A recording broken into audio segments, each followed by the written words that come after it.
the transvaginal sonography.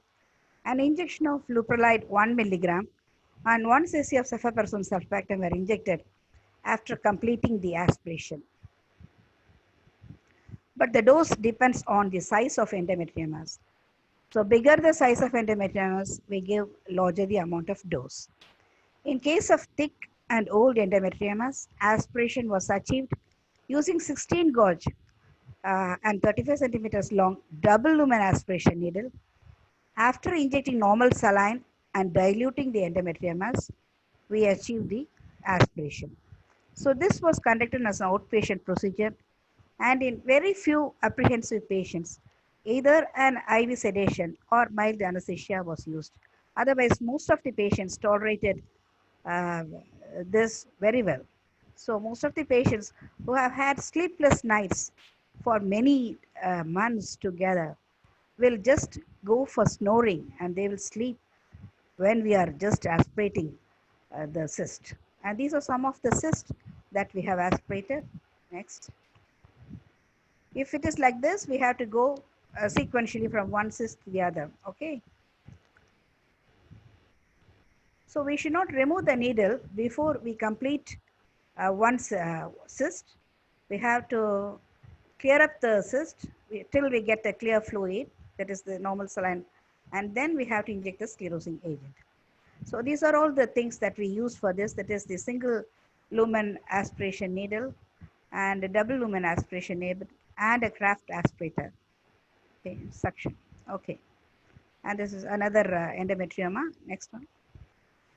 So this is the video. You can just see. We have to locate the endometrioma by ultrasound, transvaginal ultrasonography, and we have to enter into the endometriotic fluid cavity. Then we have to aspirate it. If suppose it is very thick, we can use the double lumen aspiration needle. And after the completely it has been drained out, we have to give a saline wash, and then without removing the needle, we have to do the injection of the sclerosing agent. Next. Next. This is how we inject the sclerosing agent. After completing one cyst, we can just go to the next, just like doing own pickup. That's all. It should, everything should be done under aseptic precaution. That only will prevent all the complications of this. Next. So this is an ongoing prospective pilot study that included 73 patients, and this was carried out in our Pune Hospital and Madurai Fertility Research Center from April 2016 till date. Excuse me, there is a lot of disturbances. So it was carried out in our Pune Hospital and Madurai Fertility Research Center from April 2016 till date, and it showed impressive results.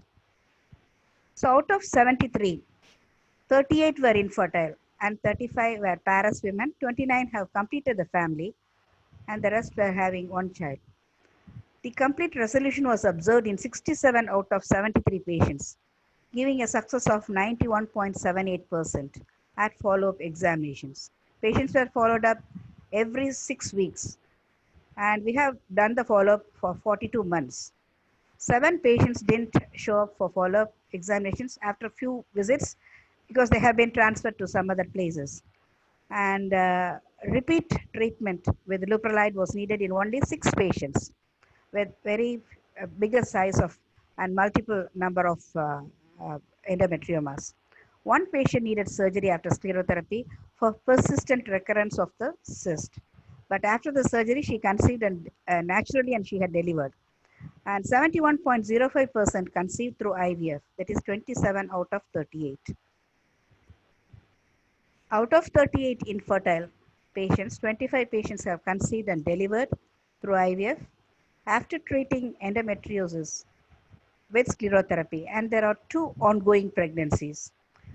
19 patients delivered in our hospital, and 6 patients went to their mother's house for delivery, and they have delivered there safely. So this is the graphical representation of our cases. It is, we have a success of 91.78%, and 71.05% have achieved fertility, and restoration of sexual health was seen among 80%. There are some of my patients who have been divorced because of severe dyspareunia, and now after being relieved of that pain, they are now looking for remarriage, and that's why the percentage has come down. Sexual health. Okay, next.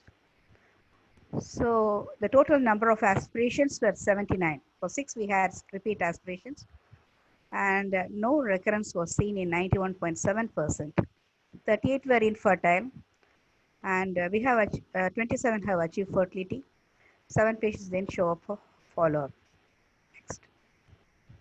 So the main advantage is that fertility treatment can be resumed in the same month, that which happened for my first patient, and or the very next month after aspiration. So let me put forth some of the references which I have referred. This was a study conducted by Lee and Lowai from Japan in 1997, where they used 5% tetracycline as a sclerosing agent, and the recurrence rate was 46.87%, and fertility was achieved in 34.37%. Next. This is another study that was conducted in Taiwan by Chang Chung University people. They used ethanol, 95% ethanol as sclerosing agent. The pregnancy rate was 17.8%, and regression of cyst was seen in 42.2%. Next. This was systematic analysis or meta-analysis that was conducted by systematic review and meta-analysis conducted by the Department of OBGYN, GIL University, Canada, and Department of Obstetrics and Gynae, Tel Aviv University, Israel, wherein they have, it was conducted by the author, Aviad Cohen and Benny Almag and et al. In July 2017. They have studied about a lot of sclerosing agents, and they have recommended the amount of sclerosing agents that ought to be introduced, and they have studied about the success rate, the drawbacks, the complications, and other things. So according to them, ethanol should be given the dose of 50 to 100% of the initial aspirated volume, and tetracycline 20 to 100% of the initial cyst volume.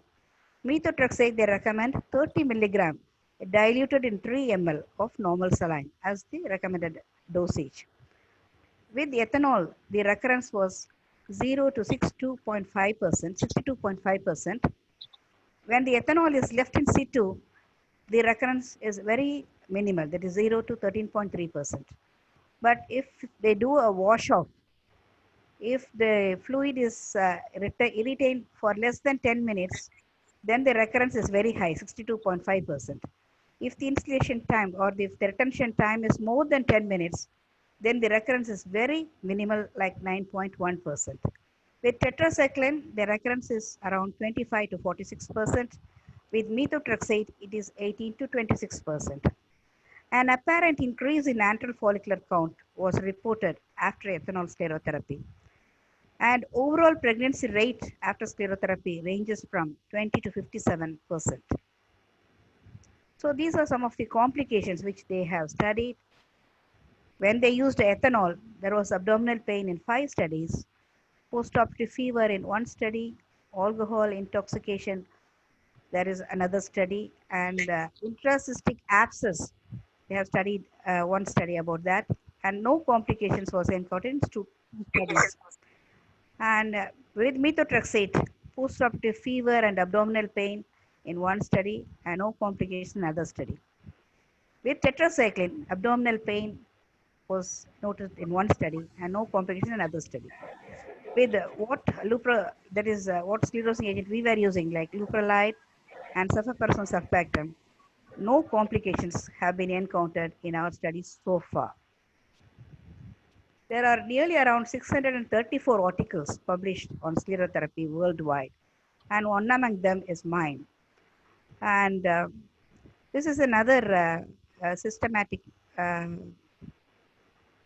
review and meta-analysis conducted by ASRM in 2017, And they have found that there was overall recurrence rate of endometriomas after sclerotherapy ranged between 0 to 62.5%, and the number of oocytes that were retrieved were higher after sclerotherapy when compared with that of the laparoscopic cystectomy.